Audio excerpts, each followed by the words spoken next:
What's happening? Today we're gonna be making pork bao, aka bao zhi. We are gonna start off by activating the yeast.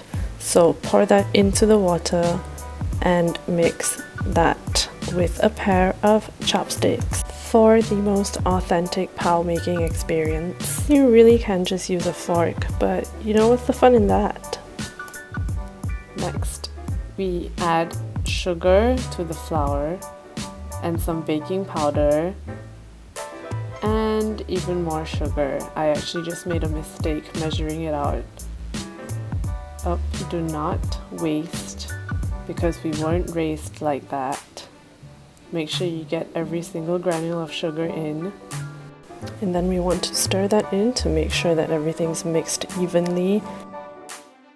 So remember the yeast that we had from just now?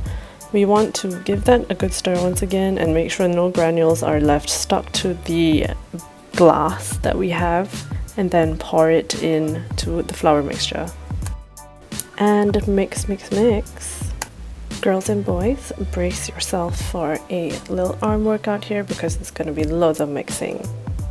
So as you can see, the texture of the dough is changing, and when you start to feel resistance on your chopsticks, you can start using your hands. Don't be afraid to really get in there, put your back into it, knead your essence into it. Want this dough to be a part of you. So once it all looks like it's coming kind of together but not really, you can pour it out on the table and start kneading it. There's no particular technique to this, just really grab it all together.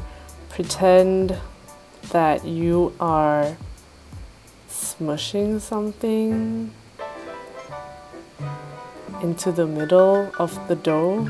And then when you get a smooth surface like this and the back looking like that, you're kind of almost done. You want to squeeze it at the bottom to make sure that it's all tight. Put it back into the bowl where you mix the flour and cover with a wet towel. We have the option of using plastic wrap, but do you really want to be that kind of human? No.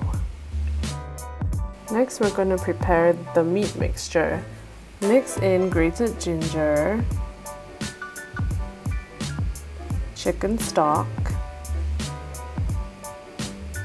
don't waste, soy sauce,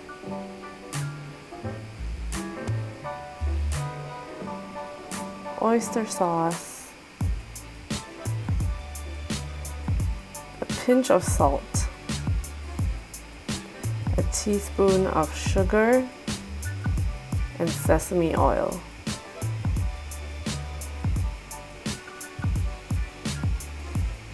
And then we mix again. So the trick here is you want to mix it until its texture really starts to change. This is because of something called myosin, which is a type of protein in the meat. I don't know the details exactly because I'm not a scientist, but this is the texture that you want to get to before you stop. It is very different from what it was at the beginning.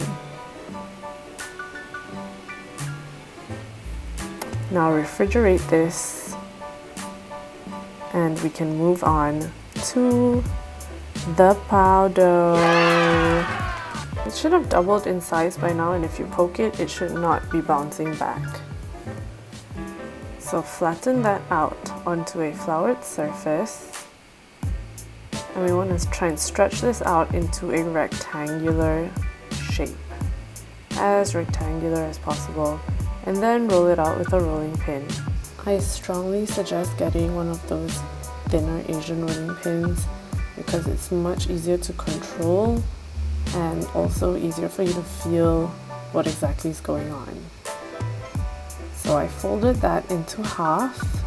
It's not really a rectangle anymore, but if you can keep it as rectangular as possible, your life is going to be much easier later on.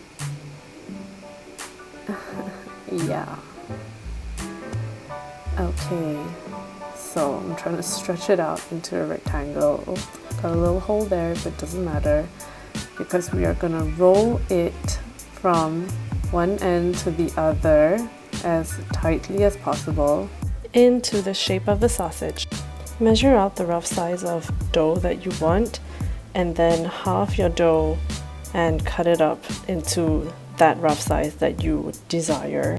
Now take one of those pieces of dough and flatten it, especially around the edges. You want to try and get a most circular shape so that we can roll it out. And now we roll out the edges. Make sure you keep your thumb and your third finger in the center to keep yourself from rolling over it. We want a thick center. We want it to look like a UFO spaceship so that it can hold the filling in the center. Hold the dough and the filling with your non-dominant hand, and with your dominant hand, place your first and third finger underneath the dough and your second finger on top. And then fold it inwards towards the center. Keep doing the same thing. Use your non-dominant hand to push the dough and your dominant hand to squeeze to give you this shape. The shape of pleats. By the way, I'm completely serious about twisting and squeezing. Make sure you do that real well. And now it's time to steam the buns. Remember when I said twist and squeeze? Yup. That's what happens when you don't twist and squeeze enough. But thankfully we had another batch where we squeezed like one bun enough, and this turned out. And it tastes good, so that's all that matters.